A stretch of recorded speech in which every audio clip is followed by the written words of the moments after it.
back to the Fireblade. So this is an aftermarket fuel pump, which is great. However, there is some distance between the connectors, whereas the original pump, which is seized, has a lovely long lead on it. Plus, I've treated it to a new fuel filter. What do you think of the new gloves? Very medical, aren't they? I think these are the leftover COVID ones. Do you know what I mean? Do you know what I mean? The government bought a whole load of these and then never used them. They even smell medical. I can't concentrate now. I'm thinking about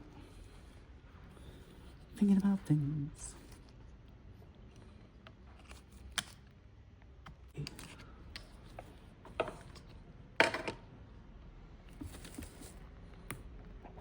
Oh yeah, just a gentle wiggle, right? It all comes apart.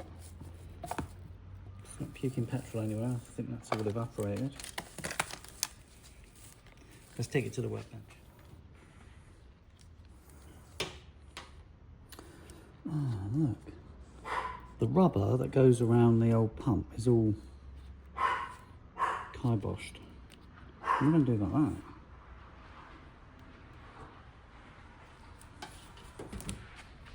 We'll have a look on the internet. Oh yeah, plus postage. Ouchie. So that's it there. This is Fowler's. 24.30. Now we'll have a look at David Silver. £19.31, but it's still plus postage. We're making the sort of progress I want. And then I find it for £13.20p with 24 quid postage.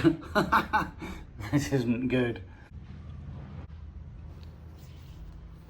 So given how expensive that piece of rubber is, I think I'm just going to reuse this one until I find a suitable replacement.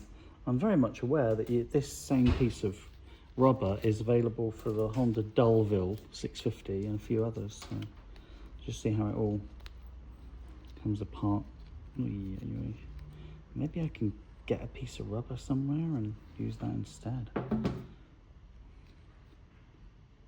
Because I'm not worried about these, because it's like slots into these grooves on the chassis. I could put anything between them and then just cable tie it on. It's an option, right? Some kind of breather hose, I think we'll have that.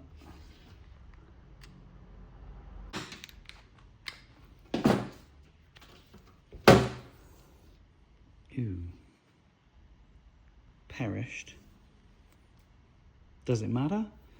I think we should just rotate it and use the non-perished side on the pump and use the perished bit as the drains off any overflow.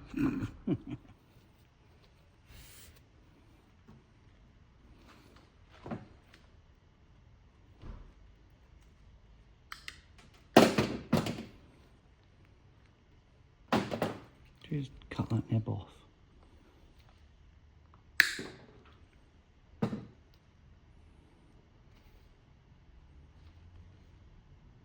Sweet.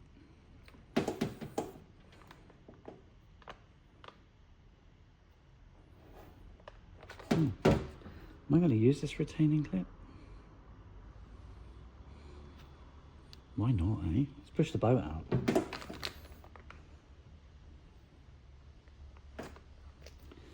What's going on? If you ever have problems putting a rubber hose over something, put a little bit of washing up liquid on it. Acts as a lubricant for the rubber. Oh.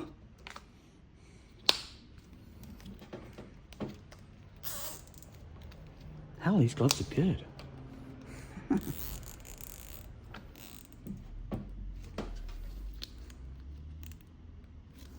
So I'll just use a cable tie. Pull it nice and tight.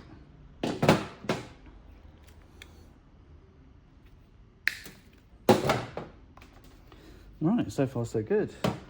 The only thing I need to do now is pop a new fuel filter on there, and then we need to sort out this winky tinky little, not very long enough power lead.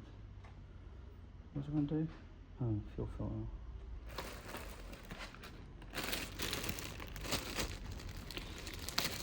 For some reason it was as cheap to order 2 as it was 1 for some reason. So maybe they come in packs of 2. Looks good to me.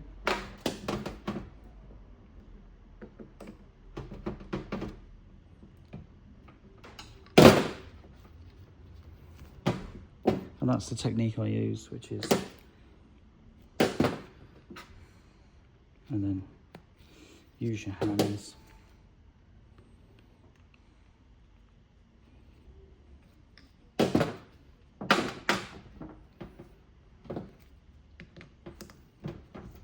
So off with the clip, pliers on it, just rotate whatever you've got slightly.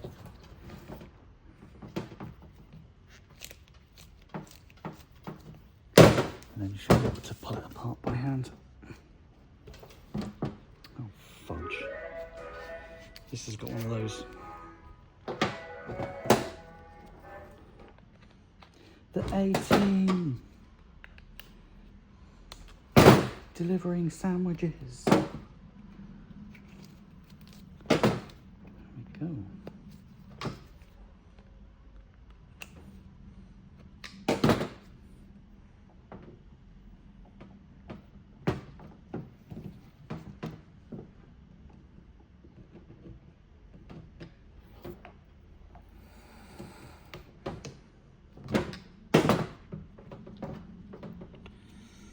More manky fuel filter.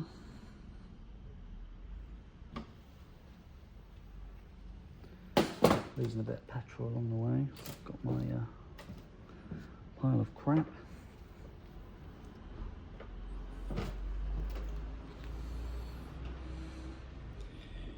Just examining the pipe really. I need to get replacements for this.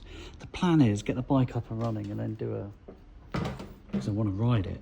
And then do a real huge strip apart next year if I really want to. So here's my old and busted. I think I'll have it.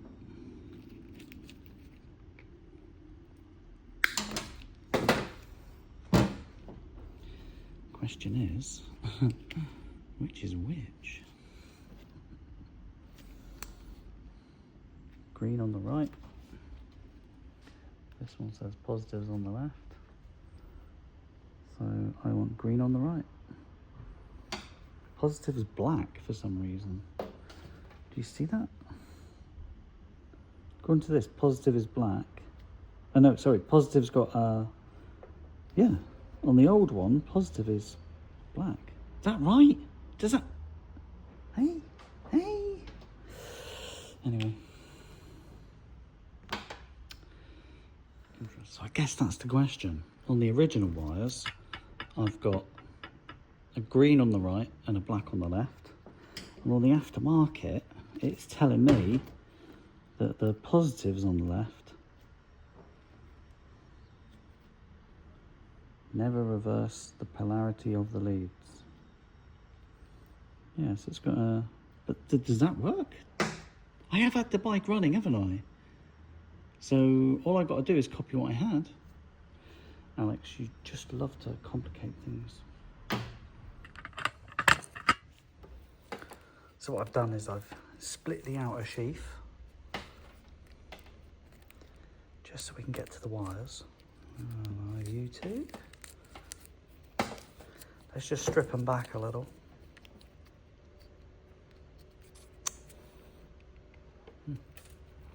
There's something in there. Something from the past.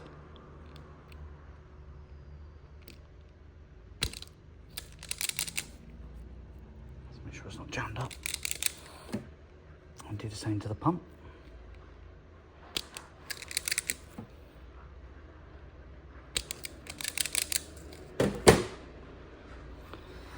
And then I've got to remember that black with a white tracer goes to the left.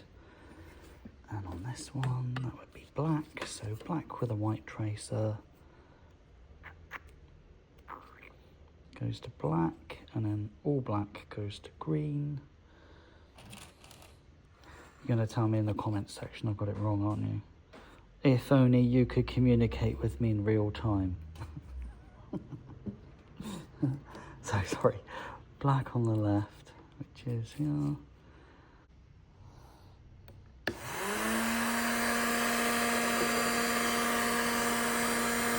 Just going to give it a chance to warm up.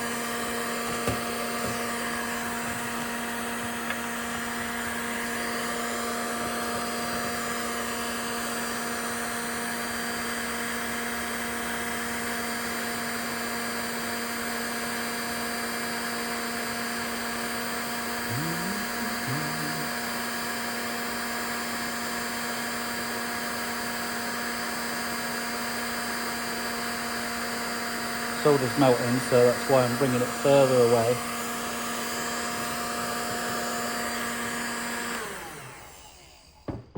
That really didn't take long. And the solder's melted nicely. I'm actually happy with that. If you want to, you can run the heat gun over it just briefly, just to close up these little flutes if you wanted to, but I can already feel that these have come in. I don't think there's any need for me to go crazy, so we'll just give it a little toot. Give them to shrink those flutes a little.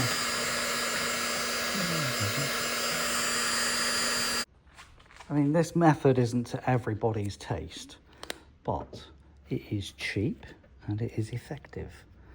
And that is what we're interested in. There we go. Just tuck these wires into the sheath.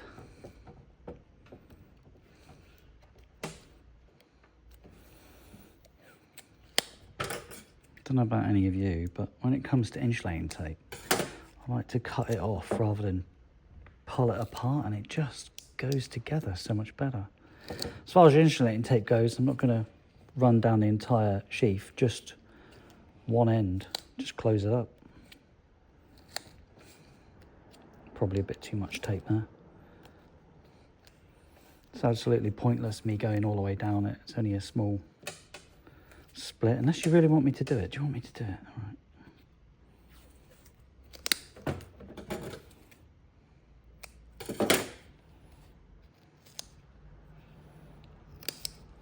So, this secret's between me and you, and that is we've extended our aftermarket pumps wiring loom massively with genuine Honda parts, and we made it look easy.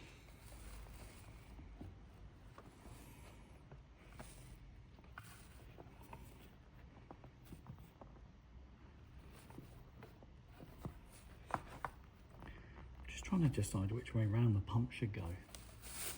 And I think the drain off should be at the bottom, so we've got that.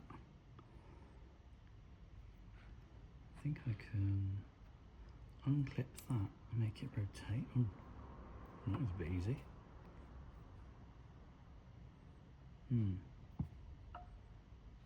You know what? I'm happy, and then this happens. Look, see how easy this bit of...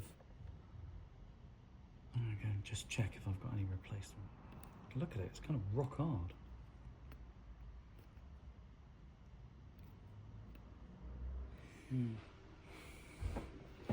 Now I know it's on the low pressure side because this is going to come down from the tank through the filter into the pump, and then it's going to come shooting out of here at a rate. I'm just not happy with the fact that it does that. So I found some fresh hose. And then the next thing to check is whether the new hose